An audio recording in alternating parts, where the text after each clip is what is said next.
Hoje a presença do CEO da Valor Investimentos, também sócio fundador da empresa, Paulo Henrique Correia. Paulo, você esteve explicando para nós ontem o tanto de opção que se apresenta para aquele investidor que resolve descobrir que há vida fora do sistema bancário.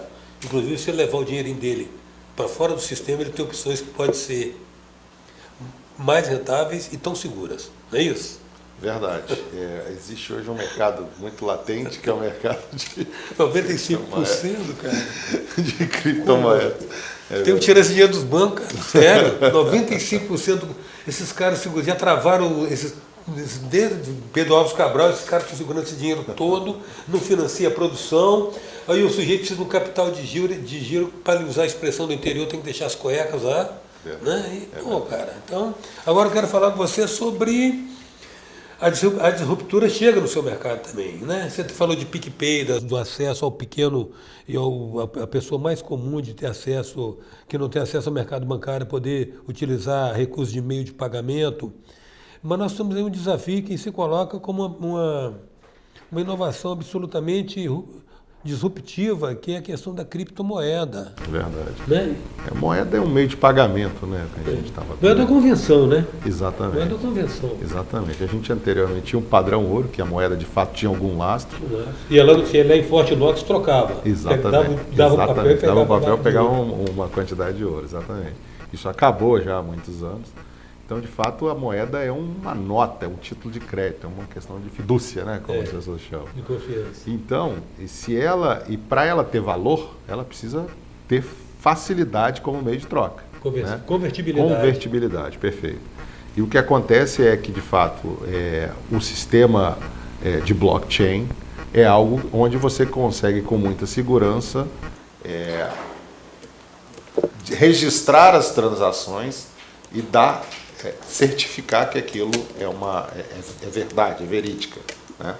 Então, realmente, é um sistema que está mudando várias outras coisas, não somente o mundo de criptomoedas, mas que cada dia mais surgem novas criptomoedas. O Bitcoin é a mais popular mais conhecida. E realmente é algo que a gente tem que repensar aí para frente, para os próximos anos. Aqui no Brasil ainda não é um mercado regulado, mas existem várias empresas que atuam, a gente escuta muito também sobre fraudes e tudo mais, mas é algo que tem que ser estudado e vigiado de perto, porque de fato muda completamente o que a gente está acostumado a ver e ouvir sobre dinheiro, sobre meio de trocas, sobre tudo mais, e a gente não sabe o que vai acontecer aí para frente. E no momento que o governo está cogitando de voltar com a CPMF... Aí que a vaca vai para o brejo. Como é que vai fazer CPMF em cima de Bitcoin? É verdade, é uma moeda universal. Né? Primeiro que ela não está em um lugar só. Exatamente. E realmente é algo desafiador. Né?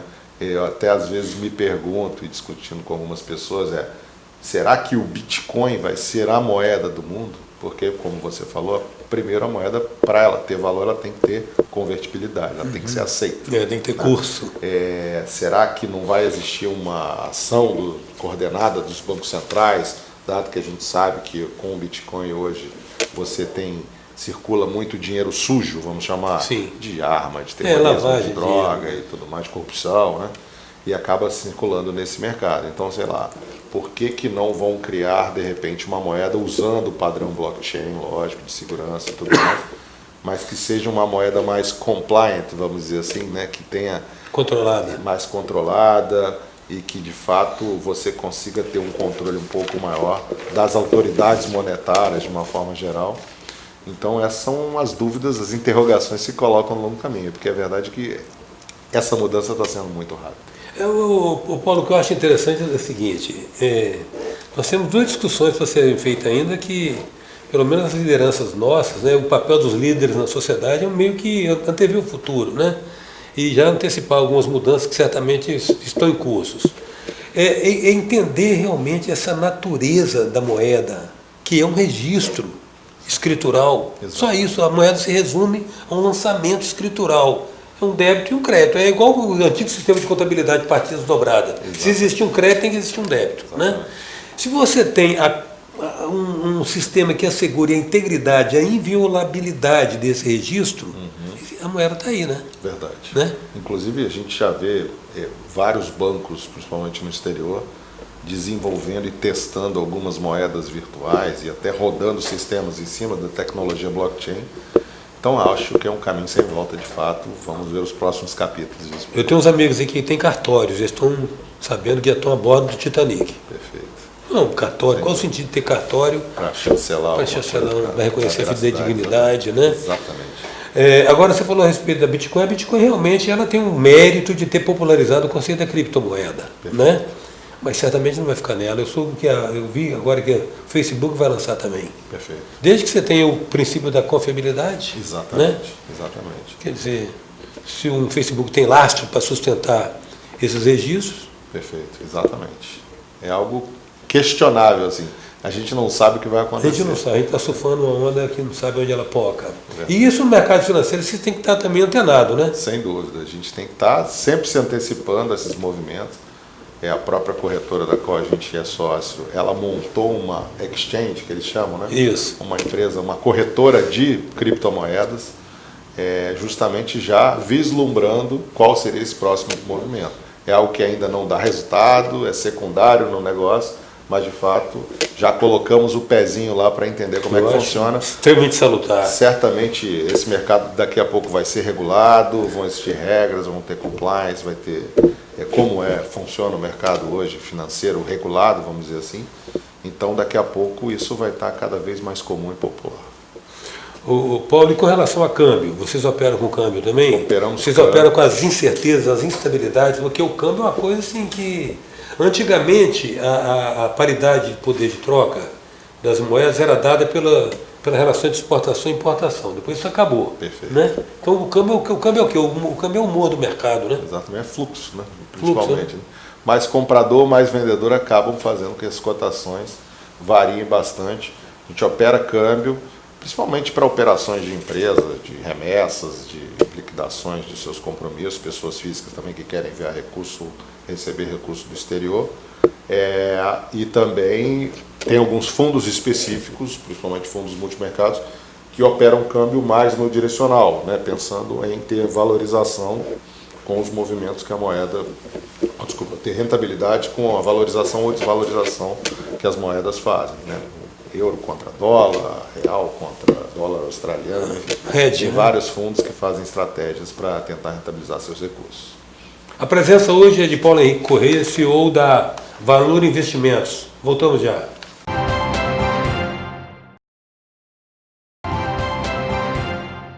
Voltamos com a presença do CEO, sócio fundador da Valor Investimentos, Paulo Henrique Correia. Paulo, agora uma canja aqui para o nosso telespectador.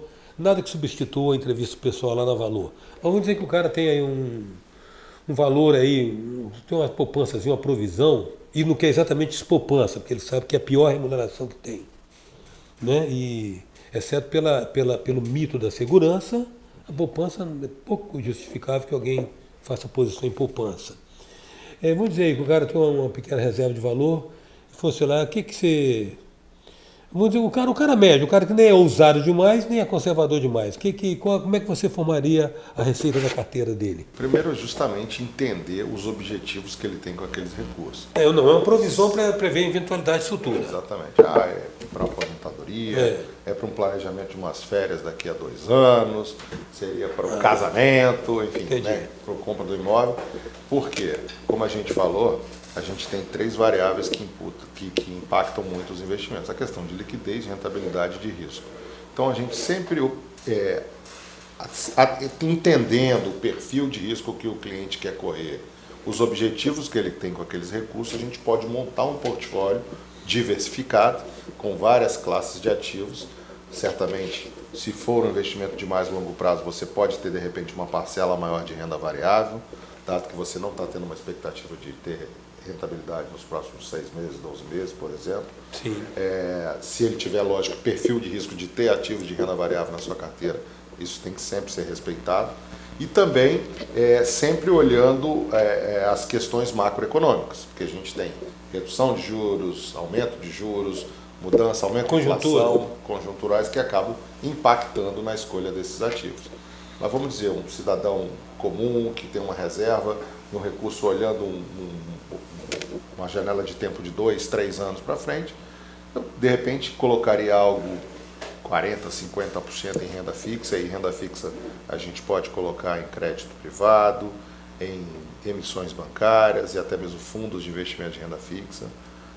A gente pode botar uma parcela entre 30% e 40% talvez em fundos multimercados e fundos imobiliários, que seriam investimentos de mais médio risco, né? Não tão conservadores como renda fixa, mas não tão agressivos, ousados como renda variável, e uma parcela um pouco menor de 10% a 15%, 20%, dependendo do perfil de risco que o cliente quer tomar, em renda variável, né? A gente tem uma visão bastante construtiva para a renda variável nos próximos meses.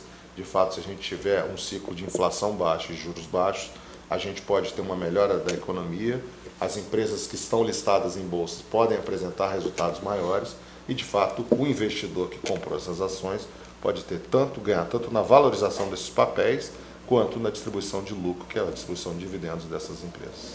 E, Paula, e a expectativa de vocês enquanto agentes de intermediação é de melhoria ou de manutenção de um cenário progressivamente melhor? A gente entende que sim, né? Apesar de alguns tropeços, guerras comerciais acontecendo pelo mundo afora, um vizinho nosso tendo uma gripe, de qualquer maneira a gente entende que a economia dela estava tão deprimida, né?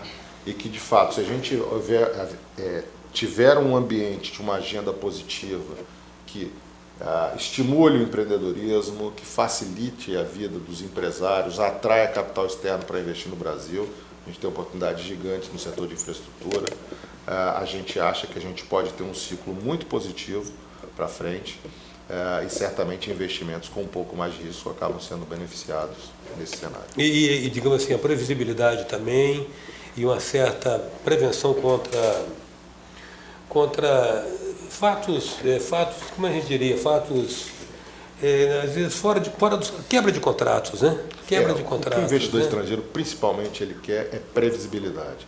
Ninguém vai investir numa atividade, principalmente num projeto de infraestrutura, seja uma planta de energia, seja numa concessão de rodovia, de ferrovia, olhando 1, 2 anos na frente. Geralmente esses investimentos se maturam com 10, 20 anos. Então, para que esse investidor traga recursos para o país e faça esse investimento, ele precisa justamente de segurança jurídica, de previsibilidade. E nesse cenário também, digamos assim, a vitalização, o fortalecimento e uma maior vitalização do mercado de bolsas favorece muito a perspectiva de uma capitalização das empresas em condições mais favoráveis, né? Sem dúvida. O financiamento das empresas via emissão de ações é uma das formas mais inteligentes de financiamento que você tem. Primeiro porque você traz um investidor para o risco do teu negócio. Se você é um empresário e faz uma emissão de dívida, se der certo ou errado, você tem que pagar o serviço daquela dívida e amortizar aquela dívida no longo prazo. Quando você faz uma captação via emissão de ações, já trazendo novos sócios para o seu negócio, se o negócio for bem, maravilha, vamos dividir esse resultado aqui, distribuir para todo mundo. Mas se o negócio não for bem, vamos esperar um pouquinho, vamos trabalhar para fazer esse negócio virar. Então a gente tem um alinhamento muito interessante em termos de risco, né? Quando você traz novos investidores, faz a emissão de ações, e também, olhando pelo lado do investidor, é algo que você pode se beneficiar no longo prazo na valorização daqueles ativos, na distribuição de resultados. E isso força a pessoa também, evangeliza a pessoa no sentido dela acompanhar um pouco mais o cenário econômico, as informações, porque envolve um ambiente que ele passa a ter interesse bem imediato, não fica tão apartado, tão aliado, né? Sem dúvida. A gente está, no final do dia, financiando uma atividade produtiva que depende de crescimento do país, gera emprego, gera renda. E qual é a sua avaliação do perfil médio do investidor capixaba? O investidor brasileiro, de uma forma geral... Mas o capixaba é um pouco diferenciado, não? Fora do eixo Rio-São Paulo, porque aí ele tem uma maior cultura cosmopolita. Faz sentido o que você está dizendo. Mas o investidor capixaba, vamos regionalizar, então, ele sempre foi muito conservador. Acho que pelo histórico de juros altos e inflação alta, a gente sempre teve os melhores do mundo, porque a gente tinha investimentos super líquidos, com rentabilidade bastante elevada, com risco muito baixo. Dívida pública, né? Título público federal. A partir de agora, o que está acontecendo é que com esses juros baixos, né, que a gente tem, as pessoas estão querendo buscar alternativas para melhorar a rentabilidade das suas carteiras de investimentos. Então, aqueles que sempre tiveram 100% dos seus recursos em renda fixa e até mesmo majoritariamente em títulos públicos federais, estão buscando olhar fundos multimercados, fundos imobiliários e muitos até colocando o pezinho, vamos dizer assim, no mercado de renda variável para tentar, na média, melhorar a rentabilidade de suas carteiras. Isso é, estão tomando um pouquinho mais de risco para melhorar a rentabilidade de seus portfólios. Nós temos uma cultura, Paulo, isso é uma coisa que é muito associado sociologicamente à ética protestante, a provisão da poupança. Nós temos cultura de poupança? O brasileiro pouco. Eu acho que por esse cenário de muita instabilidade econômica, de inflação, de confisco e tudo mais, né, o brasileiro ele poupa muito pouco. Se a gente olhar o percentual de poupança versus o PIB, os países mais desenvolvidos, tirando os Estados Unidos, que é um país altamente alavancado, Sim. mas se a gente olhar em economias mais maduras, esse percentual é muito maior do que no Brasil. O Brasil nunca teve uma educação financeira e uma cultura muito de poupar. Muitos se protegiam no mercado imobiliário, qualquer recurso que sobrava acabava comprando imóvel, porque no imóvel mal ou bem você se protegia da inflação e tudo mais, mas eu acho que esse cenário está mudando, né? As pessoas estão começando, ainda mais com essa questão de reforma da Previdência, de colocar em xeque a Previdência Pública, as pessoas estão se questionando cada vez mais em poupar para poder se aposentar lá na frente e usando o mercado, vamos dizer, não da Previdência Oficial, mas de Previdência Privada ou até mesmo do mercado de investimentos, para fazer suas poupanças, vendo a importância disso, de poupar para, de fato, durante a vida produtiva, você conseguir poupar o suficiente para que você tenha uma aposentadoria digna. Quero agradecer, Paulo, muito sua presença aqui. Eu que agradeço o convite. Muito obrigado. Presença do CEO da Valor Investimentos, Paulo Henrique Correia. Até já.